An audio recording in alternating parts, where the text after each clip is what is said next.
Hello everyone, welcome to biology class. This is the part 4 of the chapter number 2. In this video we will be learning the remaining parts of this chapter regarding the flowers, pollination and fertilization. We will also learn the different parts of a flower. Let us begin the class now. Here we have the topic sexual reproduction in flower. For understanding how the pollination happens and fertilization happens, we will understand the different parts of a flower. That is, the flower is divided into 4 parts. A typical flower is having 4 parts. First is the sepals.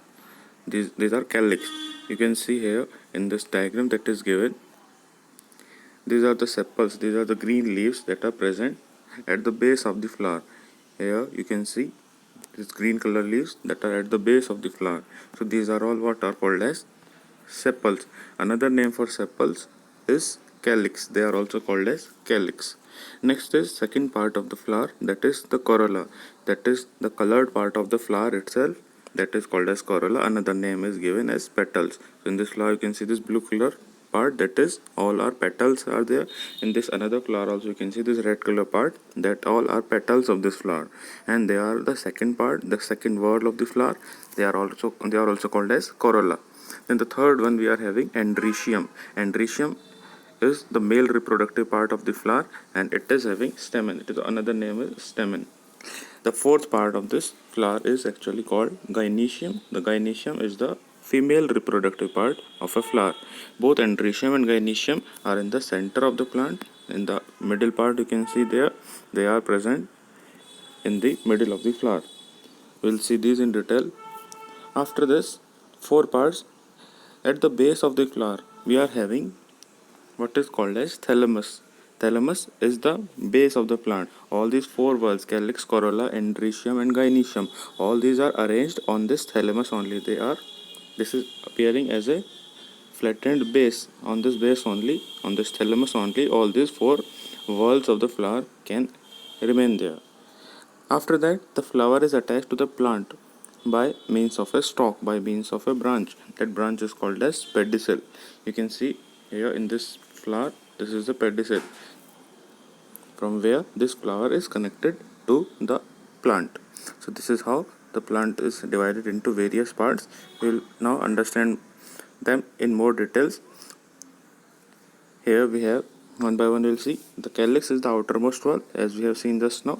Calyx is the what? It is the greenish color leaves, and they are generally at the base of the flower. In the flower you can see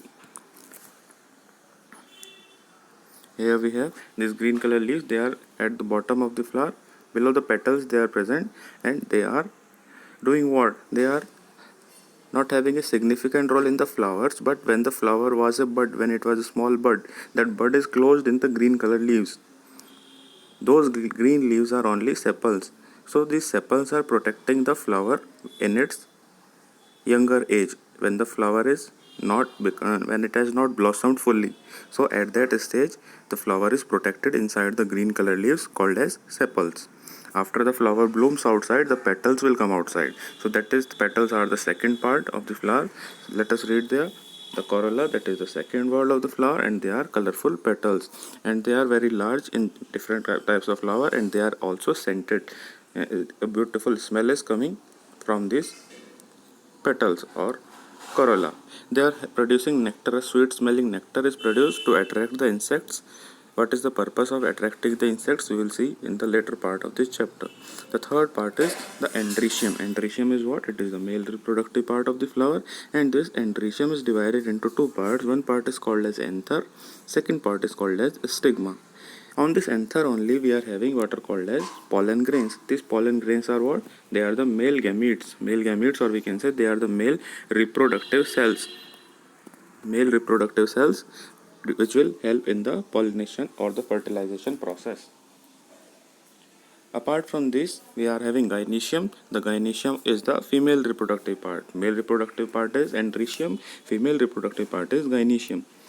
And this gynoecium, again, it is divided into 3 parts. First part is called as a stigma, second part is style, and third is ovary. Now we'll look towards the diagram here. Here we have, so first we'll see anther and stigma. Here, this yellow colored part, This is what is called as anther and the filament. The androecium is divided into two parts. The tip of this is called as anther. The second part is called as stigma. In this flower photograph also you can see this yellowish tip or orange color tip. This is what is called as anther, and it is standing on what? It is lying on the filament. Filament is bottom part. On that we are having anthers. Anther is upwards, the filament is downwards. Next we have the gynoecium, that is this part of this that is the female reproductive part of the flower. At the tip of the gynoecium we are having stigma, and below the stigma this long part is what is called as style. That second part is called as style. At the base of this we are having ovary. So top part of the gynoecium is stigma, after that is style, and the third part is ovary. So that is all about androecium, the male reproductive part, and gynoecium, female reproductive part. This stigma is actually a sticky structure. It is sticky because the pollen grains will come from the male reproductive part and it will get stuck there. It should get stuck there on the top of the stigma only. So this stigma is doing what? Its purpose is only to receive the pollen grains.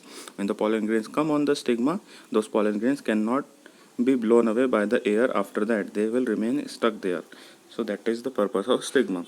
After that style is there, and after the style at the bottom part of the gynoecium is the ovary, and the ovary is containing what? Ovary is containing ovules, and each ovule we will observe that there is an egg cell, that is the female gamete. Male gamete is what? Male gamete, we have seen the pollen grains, they are the male gametes, male reproductive cell, they are in the androecium. Similarly the female gamete or the egg is present where? It is present in the ovary, and in the ovary where? In the ovules. That is about, we have seen the different parts of a typical flower. We'll now move on to the next topic, that is the differences between sexual and asexual reproduction. The difference number one is, in the asexual there is no need of both male and female gametes or male and female parents. So it requires any one parent can grow into a new plant. Like budding we have seen, and fragmentation we have seen, vegetative propagation we have seen. In that, male and female reproductive cells are not required, or male and female parents are not required for a new offspring or a new plant to form. But in sexual reproduction it is required. Male gametes, the pollen grain should be there. The female gametes, the ovule should produce an egg cell also. Second point, in the asexual reproduction the plant is identical to the parent plant. The second point we are reading. In the sexual now, the newly developed plant is not the same. There is some variation, some changes that are coming. In the sexual reproduction, some changes will come in the offspring, in the new plant that will form. But in the asexual, there is no difference. Both will be same. The parent as well as the new plant what is forming, that will be same to same, exactly the same. The third one, asexual reproduction is observed in lower organisms. In simpler organisms it is observed. Different processes, already the name is written, we have already observed that. The third point on the second side will read, it requires fertilization, and in which what is happening, the fusion of male and female gametes is happening. Fusion means what? Fusion means joining. Both the male gametes and the female gametes, pollen grains and the egg cell, both of them will join together and they will give a single cell, that we will learn in the topic of fertilization now. So that we have seen about the introductory part of sexual reproduction. For this sexual reproduction to take place, the pollen grains which are on the androecium, they have to move towards the gynoecium. So how it is happening? That is happening by the process of pollination. Let us understand that. So the definition of pollination is what? It is the transfer of the pollen grains to the stigma of the pistil. From the anther, that is on the androecium, the pollen grains will move to the stigma, to the female reproductive part. So this transfer, in the photograph you can see, the pollen grains are being transferred to the stigma, that is the top part of the gynoecium. This transfer of pollen grains is what is called as pollination. Now this pollination is classified into two types. One is called as self-pollination, second one is called as cross-pollination. In self-pollination, it is the transfer of pollen grains. If this transfer is happening on the same flower itself, or it can be happening on the same flower of the same plant. So if it is happening on the same transfer of pollen grains is happening on the same flower itself. Like in this photograph you can see anther and the stigma of the same flower are having this transfer of pollen grains from the anther to the stigma on the same flower. Transfer of pollen grains is happening, that is self pollination. Or it can also happen in the same plant, many flowers are there. So if in the same plant only, from one flower to another flower, this transfer is happening. But remember, this transfer is happening where? In the same plant only. If it is happening like this, then also it can be called as self pollination. So two conditions are there: either the transfer is happening in same flower itself, or it is happening in the flowers of the same plant. Then this pollination is called as self pollination. Second pollination is what is called as cross pollination. In this, the transfer of pollen grains will take place from one flower to the another flower, but that both the flowers will be from different plants. One flower on one plant, another flower on another plant. So if the plants are different, then we will say the cross pollination has taken place. Here in the diagrams you can see here that the pollen grains are being transferred from one plant to another plant. So that is what is called as cross pollination. Now we will move to the agents of pollination. Now how these pollen grains are moving? They are not moving on their own. There are some agents, some factors are there which are responsible for carrying these pollen grains to the stigma of the flower.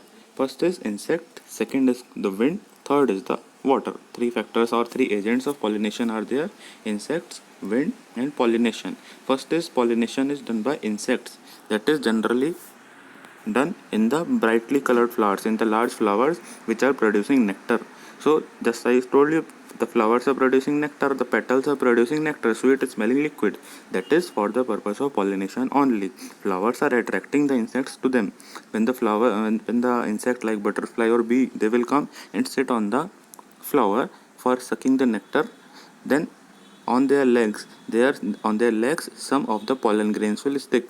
Some of the pollen grains stick there on one flower they are sitting, and from one flower then again they will go to another flower for taking the nectar only. But when they go to the another flower, on their legs what is there? Pollen grains of one flower are there. They will move and transfer to the another flower. So that is how transfer of pollen grains takes place, through the insects only.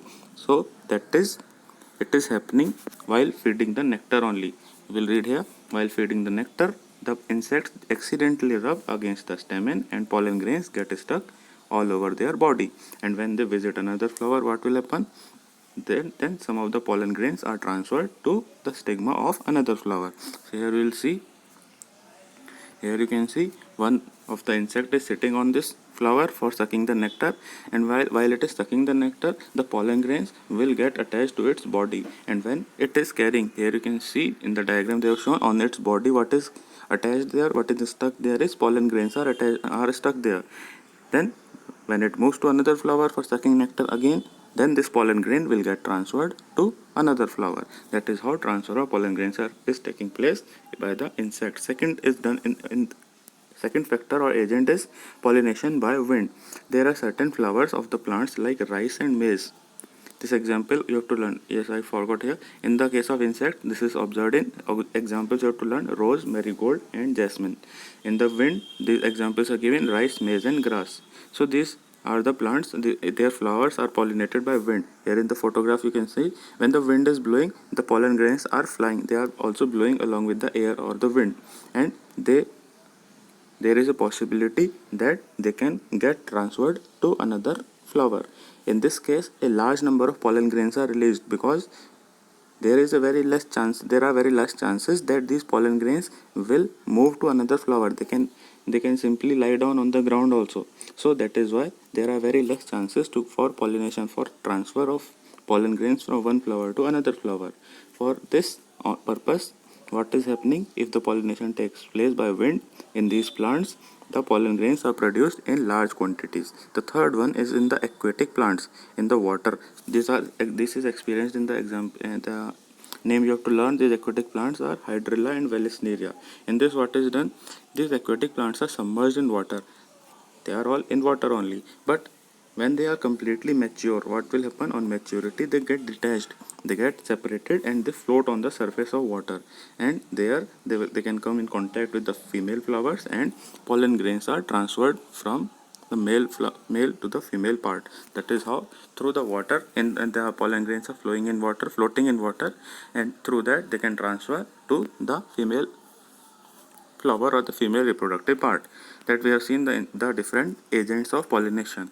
Now we are here with the next topic, different pollination, different agents of pollination we have seen. Now depending upon the agents of pollination, the flower nature is also different. First is insect pollinated flowers are very large in size. They are brightly colored and sweet smelling. Why they are large in size, brightly colored and sweet smelling? That is only and only to attract the insect, and the one of the best method to attract the insect is nectar. These flowers are sweet smelling because of the nectar, and this is only to attract the insects, so that the insects can come and sit on them, and they can carry these pollen grains from one flower to another flower. That is why these flowers are large, brightly colored, sweet smelling, and they are producing a nectar, that is a sweet smelling liquid or a juice. Then second one are the wind pollinated flowers. Pollinated flowers are generally very small, and they are having dry and light pollen grains. The pollen grains are very light because they have to fly in, they have to blow in the wind. If the pollen grains are heavy, they cannot blow to a long distance. That is why the pollen grains are very lightweight. And already I told you, in the wind pollinated flowers, pollen grains are released in a very large quantity, because only few chances are there that they can reach the another flower only. So that is why they are released in large quantity. Next one we will see about the water pollinated flower. Water pollinated ones are also very light, otherwise they will sink in water, they cannot float in water. If the pollen grains are very heavy, they will sink down in water, they cannot reach another flower. So that is why they are very lightweight. In this case there is no nectar, the nectar is not produced there. And just like the wind pollinated flowers, in the water also pollen grains are produced in large quantity. Here also very less chances are there that pollen grains can get transferred to another flower, because in wind and water pollination there is nothing like insects will go from flower to flower only, so directly the pollen grains will be transferred easily. But in the wind and water there is no chances, that there are very less chances actually that the pollination can take place. That is why in both wind pollinated and water pollinated flowers, large numbers of pollen grains are released. Here you can observe the first one are the insect pollinated flowers. They are brightly colored, large in size, and they are producing nectar. Second one we are having the wind pollinated flowers. They are having lightweight pollen grains, and they are released in large quantities. The third one we have these water pollinated flowers. All these are aquatic plants. Apart from the natural pollination, we are also experiencing artificial pollination. That is, human beings are doing this pollination of the flowers. The different varieties of flowers can be pollinated artificially. This method is what is called as hybridization. Artificial pollination, another name is hybridization. And what variety of flower or what new variety of the plant will come, that is called as hybrid variety. Different crops also are cultivated in this method these days, because this is done artificially. That is why the new variety of the plant or the crop that is coming, it is called as hybrid. Process is called hybridization. Now why we are doing this? This is done only to get better quality of crops or better quality of plants.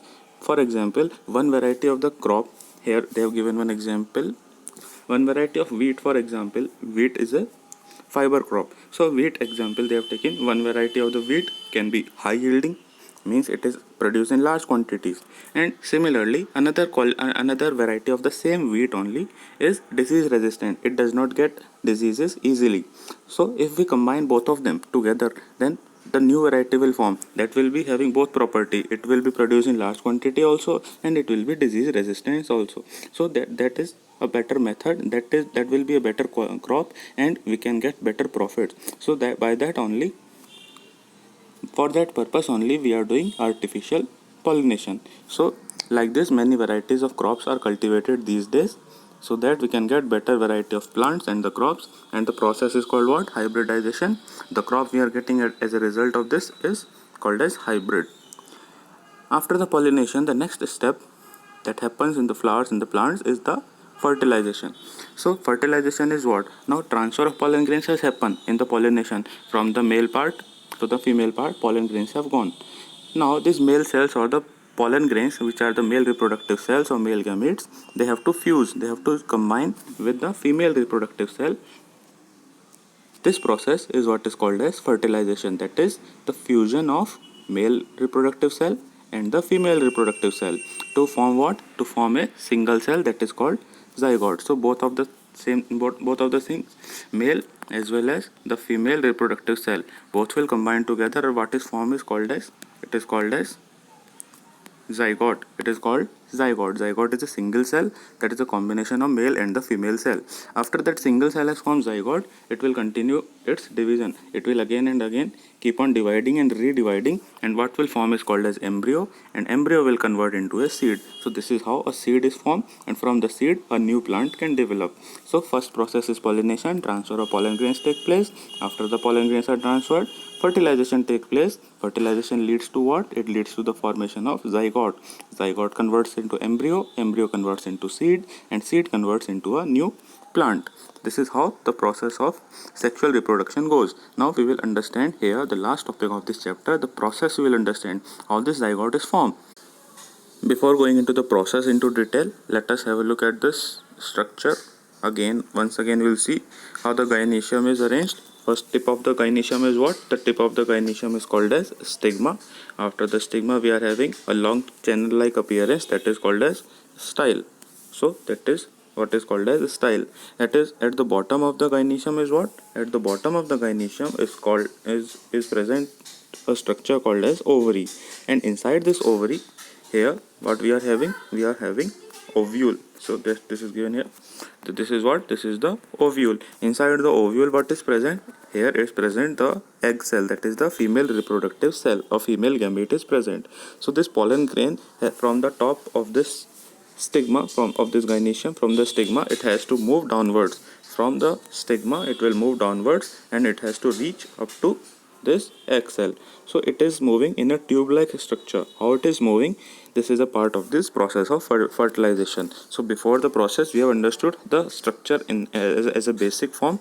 Now we will see the process of fertilization in detail. The first step I will read there in the steps that is given. So first step is pollen grains fall down on the stigma and they will form two nucleus. Here on the tip of this stigma you can see in the diagram the pollen grain is present there.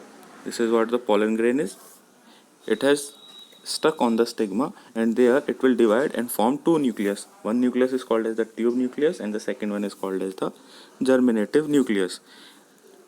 Again, the germinative nucleus will divide into two more male nucleus. Let us see in this diagram here. We have seen two steps. First of all, what is happening? Pollination is happening. By pollination, pollen grain come and land on this stigma. This stigma is having a sticky substance so that the pollen grains will stick there.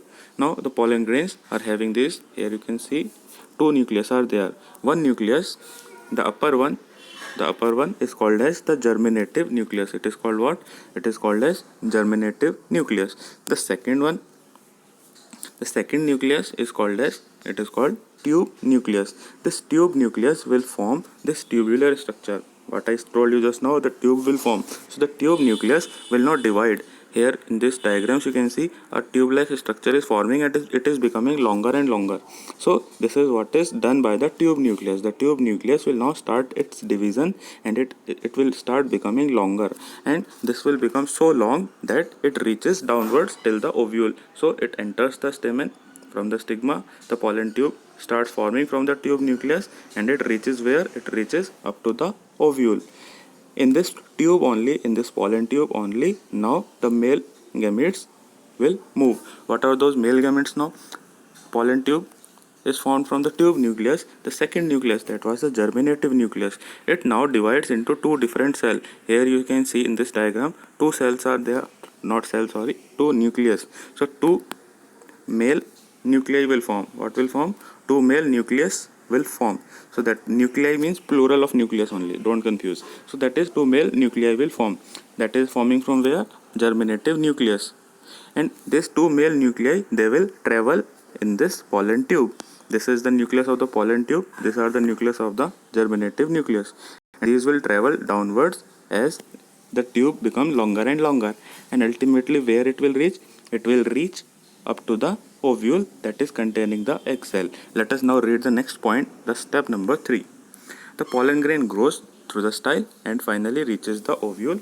So that is, pollen tube has grown towards the downward, and it will reach up to the ovule. Now how it will enter? The entrance or the entry point into the ovule is called as the micropyle. That is a small opening in the ovule.